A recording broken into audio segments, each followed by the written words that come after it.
So today's video is about the causes of World War One. So what made yet another world war happen after World War One?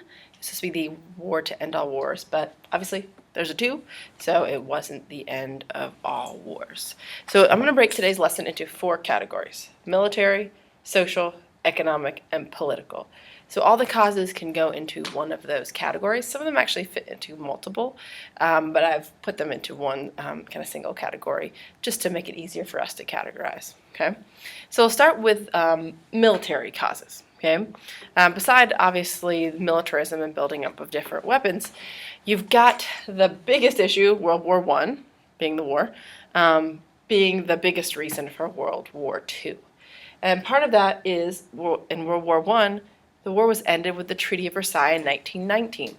And in that treaty, Germany had to agree to a range of things, including taking blame for the war, reducing their military, having their territory, different areas of their territory taken, having to pay reparations, billions of dollars of reparations to pay back France, Germany, and the rest of Europe for the damage that they had caused, which led to Germany having high unemployment and inflation.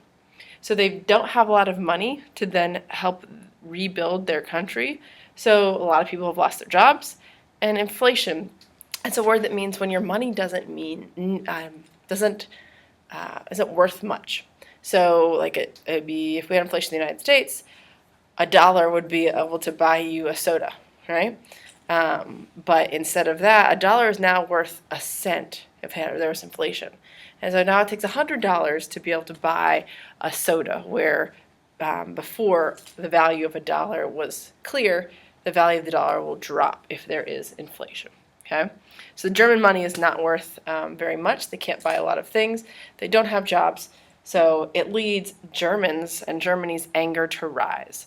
So not just their government, but all the people in Germany start to get upset because they're now punished for what their country's done, and they have to suffer the consequences. Okay, so that leads to our next cause, which is our social cause, which is nationalism, which was also a cause of World War One.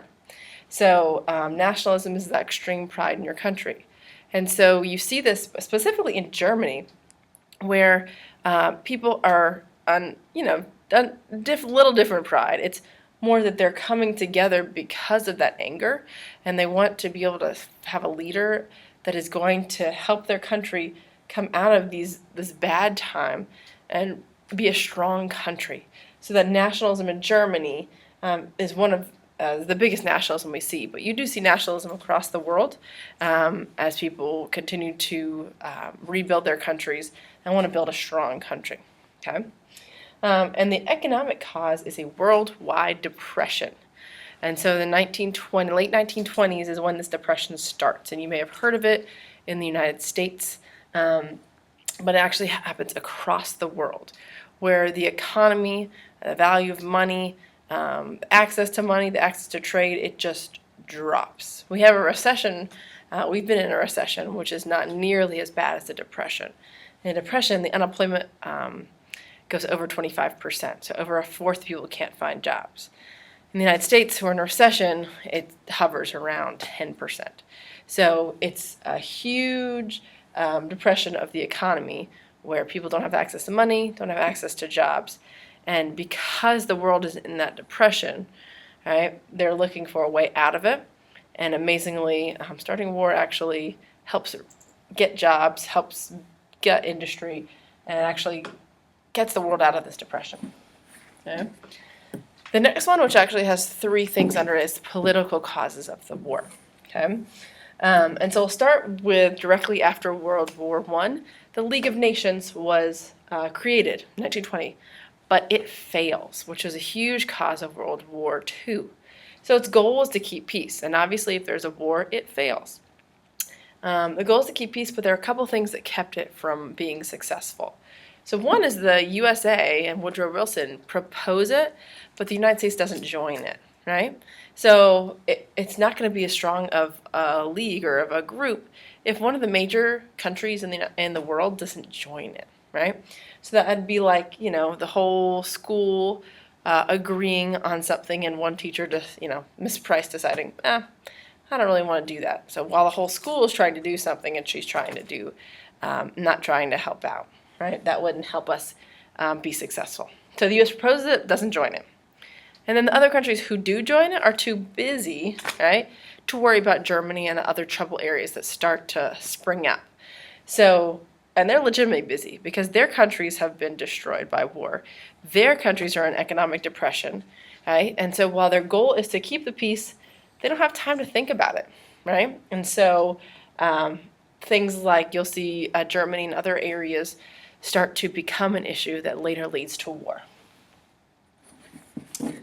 The second political cause is the rise of dictatorships or totalitarianism. So this is more a little, these are similar meaning, but totalitarianism is kind of the main word that we'll look at as far as what these leaders were.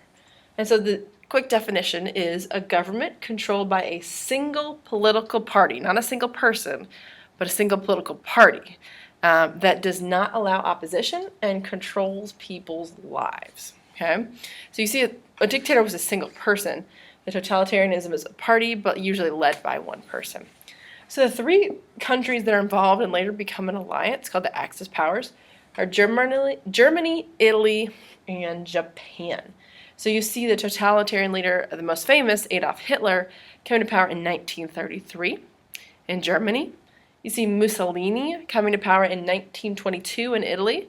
And then you see in Japan in the 1930s, they have a series of totalitarian leaders that come to power. Not really one is more famous than the other. All right. And what these all have in common is that they're leaders that try to conquer other areas. And so not just control the lives in their home, in their country, but also control the lives of those around them and take their territory. And the democracies that are around do nothing to stop it. So as we said in the League of Nations before, they let these leaders start to take over areas. And when leaders start to take over areas, there start to be some issues because not everyone wants to be taken over. And actually no one really does. And so when you take over the wrong land is when it becomes a global conflict. And the final, and probably one of the biggest causes of World War II is directly tied to the Treaty of Versailles, what happens after it. And this word is called appeasement. You may have heard it before. You may have been appeased or appeased your parents before. And that's giving in to someone provided that their demands are seen as reasonable. Okay? So if you keep asking and asking and asking and asking for a cell phone, eventually you give enough reasons, your parents might allow you to have one. Okay, some already do have one, but it might have taken a lot of reasonable requests. Okay, so if someone has reasonable requests, you say, okay, you can have that. So this is done with Germany because Germany had so many punishments after World War I or the Treaty of Versailles. The world was like, well, maybe we should give them a little break, right? They've been suffering the consequences for over 10 years, so maybe we should let them have some of those things back. So they start in 1934, and they say, Germany asks first, right? Well, kind of asks. They allow Germany to get their military back. And so Germany starts what we call rearming, or getting their weapons back, building back their air force and their navy and their submarines and their infantry. In 1936 and 38, you see that they start to take back the lands that were taken from them. So the Rhinelands in western Germany, and then the Sudetenland, which is part of Czechoslovakia, which is kind of southeast of Germany. Those are lands that they had previously had, but had taken because of the Treaty of Versailles. And Europe kind of says, it's okay, right? Or they don't say it's not okay. And so to keep kind of Hitler from continuing to take land, they get together and form the Munich Agreement. And that's where Hitler says that he's not going to try to take more land, right? This is enough. I have enough for my people, for the agriculture, for the farming that I need, for the jobs that I need. I won't take any more. And so Europe says, okay, great, reasonable demands. We'll stop there. But the issue is that he does, right? He does take land, more land after that. And that's where we get from appeasement to a global conflict. And what we'll study is that the beginning of World War I, some people think started before, well, 1939 is kind of the official date, but some people say that it started maybe 1936 when they took the Rhinelands, or in the 1930s when Japan invades Manchuria. There's a lot of disagreement about when the war actually started, but these are all the reasons that a global conflict or World War II begins.